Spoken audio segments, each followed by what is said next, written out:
Hello, I'm Tom Whitnick. Thanks for joining us for the news affecting Ridgecrest and the Indian Wells Valley. From the Rademacher Hills to Bee Mountain and the mighty Sierras, Ridgecrest to Inyokern and China Lake, this is your news for the Indian Wells Valley with the KZGN News crew. Well, last Wednesday at the City Council meeting, the main item many people showed up for was the proposed changes to the Ridgecrest Municipal Code concerning animals people can have at their residences. And the point of concern many people had was the section where they were considering allowing fowl like chickens, geese, ducks, and pigeons in all residential neighborhoods. Well, there was a lot of comment from the public against the idea. No one spoke in favor of it. One person kind of was neutral on it. In the end, the council appeared on course to a possible 2-2 vote on it. It was 2-2 because Councilman Mike Maurer had abstained from the agenda item as his business receives income from chickens and feed and other farm animal supplies. At the end, it was clear the mayor and Councilman Eddie Thomas were not in favor of allowing poultry and fowl in residential neighborhoods. As expected, the whole idea was being pushed for approval by Mayor Pro Tem Jim Sanders. What was surprising was his total dismissal of every single person's concerns voiced by the public and animal control officers. He just blew off the people's comments as old thinking and said he didn't see any problem with allowing chickens in residential yards. Vice Mayor Acton waffled on the concept. She couldn't decide what she wanted to do. However, with a 4-person council, there would have to be 3 votes to approve the item. Since 2 said no, it was over with no vote actually taken. The proposed municipal code update was referred back to staff to come back with changes excluding the poultry and fowl from it. Since interest was so high on this issue, all we'll cover is the highlights of the discussion. Here are the actual video segments of Wednesday's council meeting. You can see and hear for yourself what the people said and what the council said. This should be eye-opening for most of you. So if there's any questions that anyone has for us or any information that we can enlighten you with, feel free to ask. I had a question, a couple. At the last Planning Commission meeting, I had asked you approximately how many calls a month do you get on chickens or fowl or whatever, and I believe you told me it was between 4 and 6. It's dependent upon the neighborhood, and a lot of times these animals have been there for quite some time, and neighbors have dealt with it on a regular basis. And then there's that last straw that either the smell or the change in weather and people are opening up their windows or cockroaches are coming into neighbors' yards. So it just really is dependent upon the time of year or the people that are just either have had enough or whatever. But usually it's about at least 4 a month. Sometimes it's more, sometimes it's less. In reference to the coops that we're talking about building, will it also help eliminate the smell, the potential roaches and stuff that will come of that chicken coop per se? The coop is to protect the animal from other animals that may get to it or from those animals getting out onto, because as chickens, ducks, geese, they will fly. And if they're spooked or something happens, the grass is always greener on the other side. If they fly into their neighbor's yard, their neighbor's dog, try to attack it, whatever. The coop is just security for those animals within their own yard.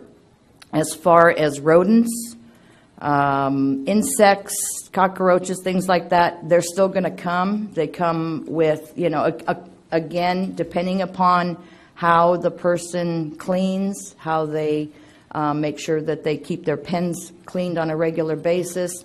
You may see little or no cockroaches. You'll usually see rodents and rats. A lot of it come for the seed and the food that's fed to the chickens. So insects of a variety of insects are to be expected, as well as any type of mouse or rat. I had intended by now to have a written outline to all the council and also to the local paper editors about why the chicken ordinance is chicken crap. Unfortunately, my trusty, reliable word processor gave out at a critical time. I think it was sabotaged. Madam Mayor, I responded to your original query on this. I believe Mr. Sanders as well. First of all, it's not clear in the ordinance as I read it as to whether or not the intention of the ordinance and the council is to override existing CCNRs.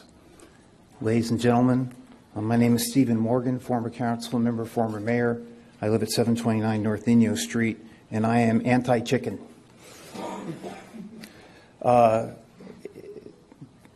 It's been brought forward that Mr. Sanders has brought this forward before. That is correct. This is his third attempt, actually, to get this through.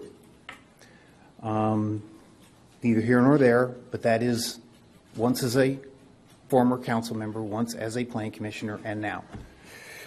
I have no objections to the further defining of the animals themselves other than the fowl. Absolutely 100% against that. And I'm going to go over some of the reasons. But first, I want to applaud the staff because in conversations with them, they have serious concerns. They still have serious concerns and objections to this, the fowl portion. And I appreciate the fact that they put forward a presentation that was extremely fair and balanced, which is exactly what they're supposed to do. I greatly, greatly appreciate that all the way around. Fantastic job. Doesn't mean it's not still wrong, but it's a fantastic job. First thing I'd like to say, of course, is chickens, ducks, and geese are not pets. That has been brought up before. They are not pets. They are farm animals. And if you take a decibel level scale, chickens, no noise, ducks, moderate noise, geese, extreme noise. You haven't addressed that. And you're going to create a huge problem for your staff.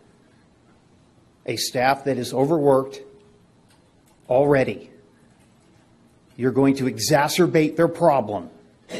And you're going to do so not only if you even intend on passing the fowl portion, pun intended, average house cat who loves poultry. Bobcats and coyotes have a very good sense of smell. And I brought this up at the Planning Commission meeting. You are inviting predators into our community by allowing fowl to proliferate. Can I justify that? No. But if you get more of them and you still have drought condition and you have a lack of game out in the desert, they're going to smell the chickens. They're going to come in. They're going to take a look. The average chicken, by the research I've done, lays 300 eggs a year. So we're talking about allowing folks to have 600 eggs. It's 50 dozen eggs. At a cost of $3 per dozen in the store, which is lowballing right now, that's $150 per family. If we do get 200 families, that's a $30,000 loss in revenue to your retailers who sell eggs in a year. Yeah, that's right, Mr. Sanders, who cares? If we allow them 4 hens, that's $60,000 loss in revenue. Now, we talk a lot in this chamber about how delicate our economic balance is. And we've already heard folks screaming that Walmart is going to affect our local supermarkets. Well, if you pass this with chickens, you're doing it too. You're affecting their bottom line. Not to mention the folks that have excess eggs that give them to their friends and neighbors, and the folks who illegally sell their eggs to their friends and relatives and neighbors. It all adds up. And you need to consider that. I think it is a viable reason not to pass this, and you have every right not to approve this tonight and just let it die. And that's what you should do.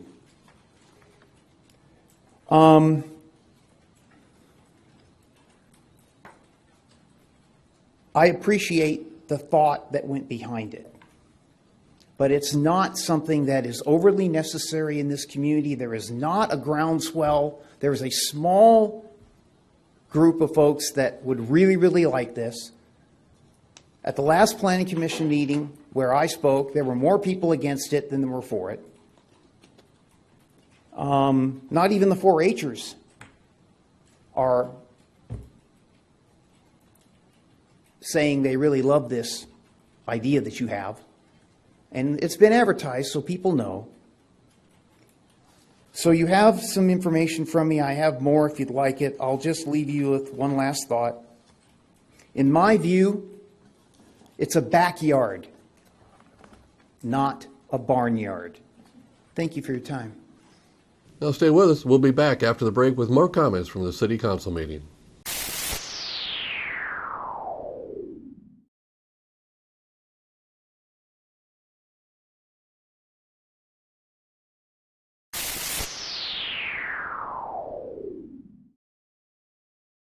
When the forefathers incorporated the city, they did it because they wanted agriculture here, farm here, and city here, R1, R2. And I bought my property doing that. And that was the reason that I don't want to go out and live next to a farm animal, which chickens and ducks and geese are farm animals. I contacted almost 200 people. I have a petition here with 183 people who do not want this. Now, the Planning Commission doesn't care because they're appointed. You guys better care because you're voted in. If the minority voted in, you guys wouldn't be sitting here. But you know what? You guys are going to come up to vote again. All of you, maybe. Maybe just some of you.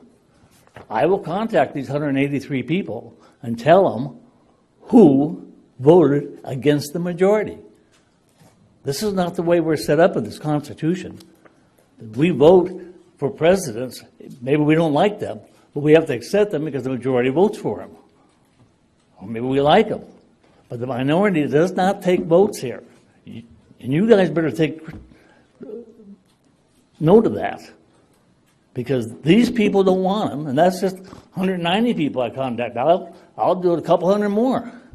If the ordinance allowing chickens is passed, there's no way it can be enforced.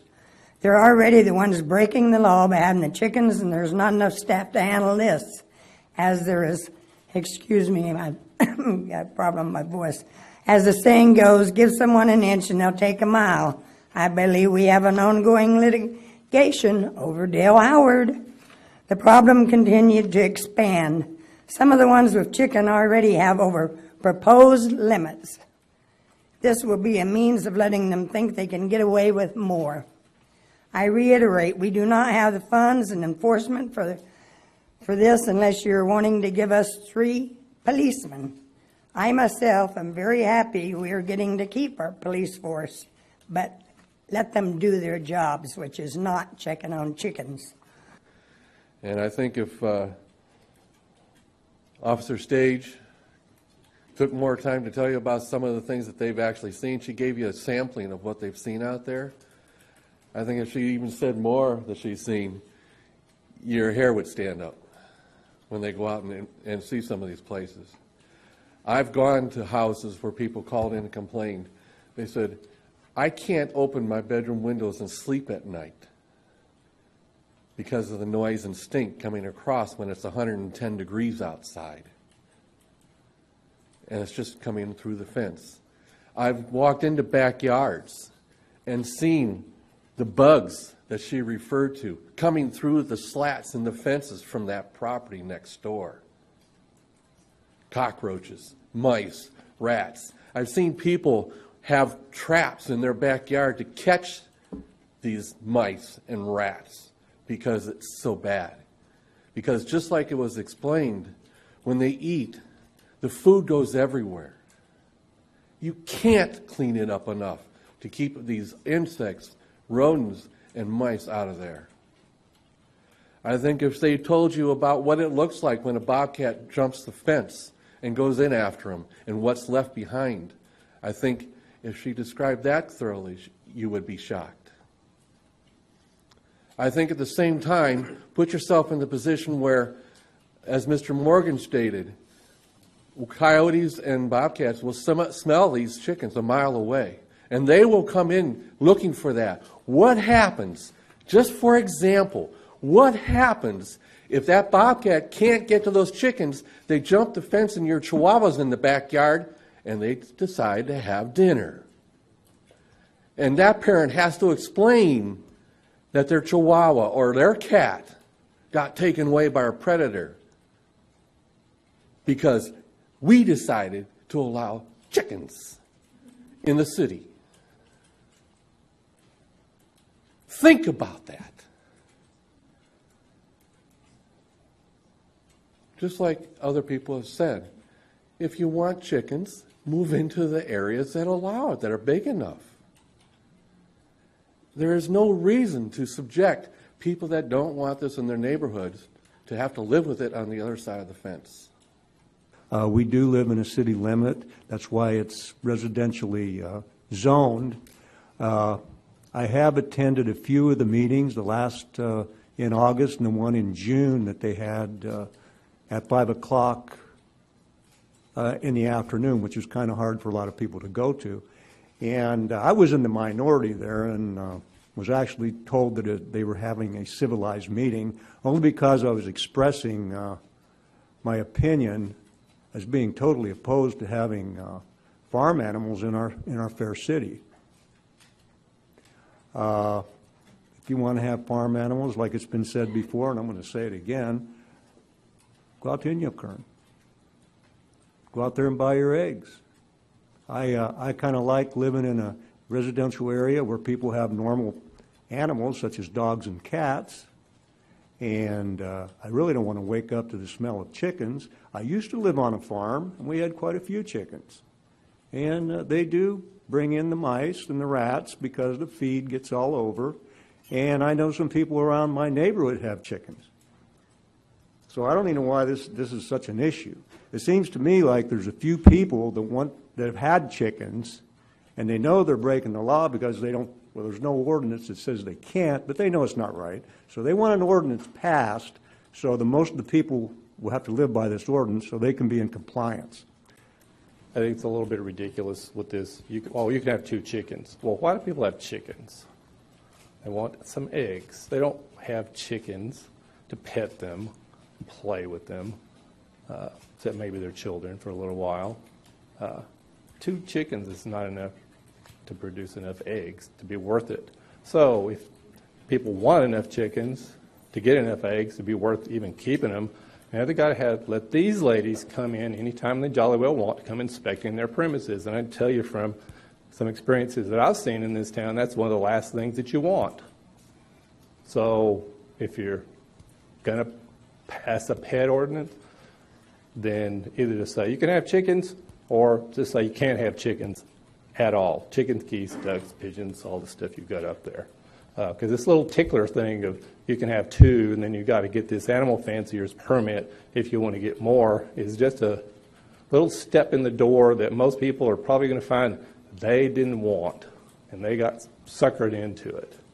I'm a victim of what's known as histoplasmosis, which I was told by my ophthalmologist I acquired at a very young age of being around poultry, and also it's associated with people who live in the Ohio Valley areas, that there is a potential that this histoplasmosis is as a result of being around poultry or soils within the Ohio Valley, Mississippi Valley areas. It's very prevalent within the Midwestern states.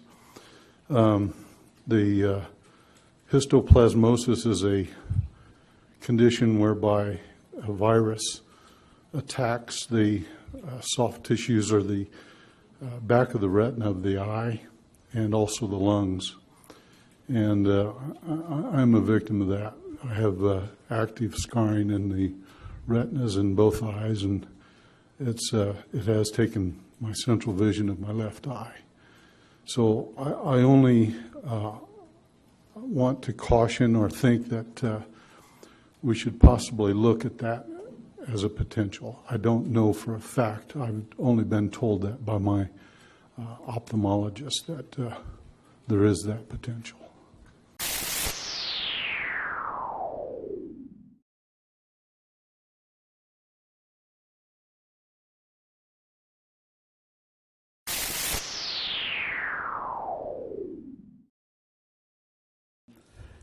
And I was driving through Lucerne Valley about 3 months ago and ran across a place called High Desert Eggs.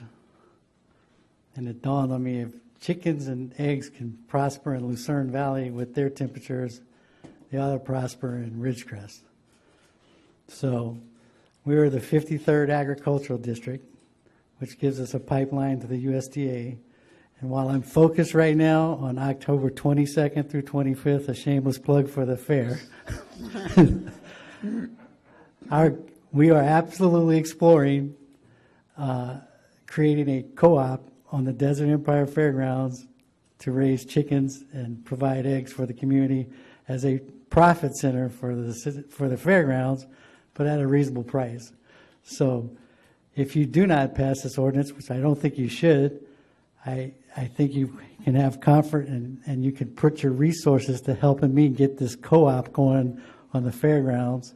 If you do pass this ordinance, I will look forward to, since you have nowhere to keep chickens, you can help me build up my farm on the fairgrounds. So either way, it's a win-win for me. But putting my former council member hat on, why would you create any more new problems? Because I'm pretty sure we left you with plenty. So why create any more new ones? We are not talking about farms. Okay, I want to get rid of that notion right now. Backyard chickens have become a very popular thing. It's a hobby. So, if I were to list out, just completely wipe the code start from scratch, erase all the social norms from your head, and we start listing off the animals that should be prohibited, that should be banned based on noise, based on smell, based on sanitation, based on the need of space, it would be the dog. Chicken would be way down on the list. Dogs are way noisier, but we accept those, yet we're willing to say no to other animals. Why?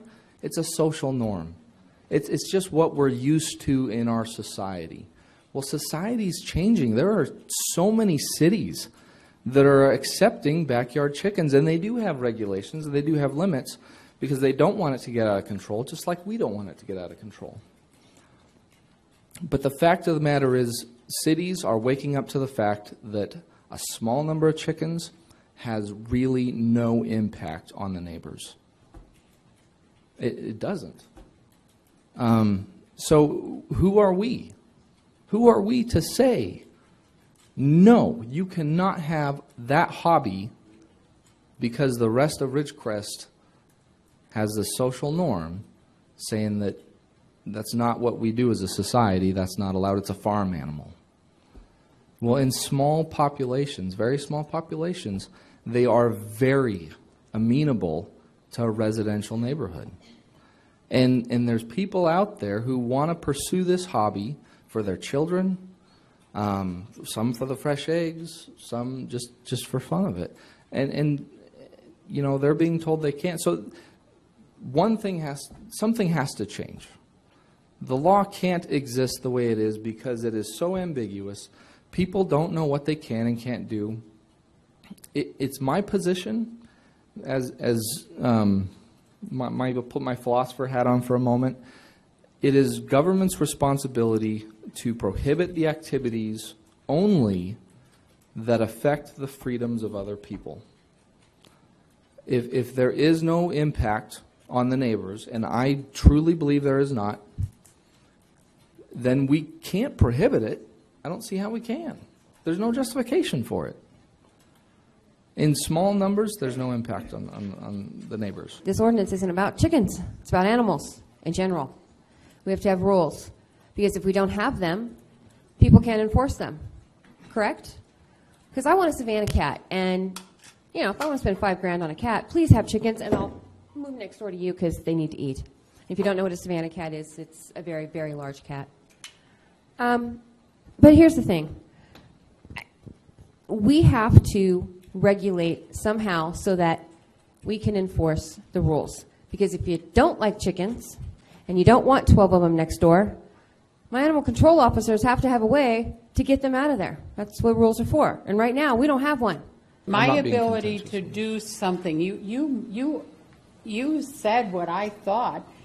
My freedom to do is my freedom to do until it impinges on somebody else's freedom. You said that's what government should do. I thought that's exactly what I think. I don't want to have to put up with chickens or geese or ducks or pigeons or doves in my next door neighbor's house. I don't want to. That is my choice because I bought there. Now, those people that want to do that, there are options. You can go to the fairgrounds and wherever he went, do whatever you want to do there. You can go buy your eggs elsewhere. You can go probably even go to somebody with some acreage in the county and ask them, could I rent a 20 by 20 space to put my chicken coops up? You could still go out and visit them. I just think your need and want, and I'm not personifying that, I'm just saying your need and want stops when it infringes on my needs and wants. So you feel it would infringe on the neighbors' rights? Majority rule. Go ahead, say, I didn't hear you. Excuse me. You feel like it would infringe on the neighbors' rights? Yes. Okay. That's my biggest concern, other than the health and safety issues. Okay. And even more importantly, the cost of enforcement from our, we don't have a lot of money. We are not $597,000 in the red though, folks. We have covered that issue, it's done, we're okay. Do we have $1 billion sitting behind us? Absolutely not. But I don't want, if we have extra money, I don't necessarily want to spend that money that can be used for things that benefit everybody in this community to enforce that kind of police. Okay, did you want to say any more? I think you said it all, Madam Mayor. So that's the news for today. Also, KZGN-TV know you have a choice in what you watch for your news. We all thank you for choosing KZGN-TV, Ridgecrest's only locally owned community TV station. Now stay tuned for our Ridgecrest Talk.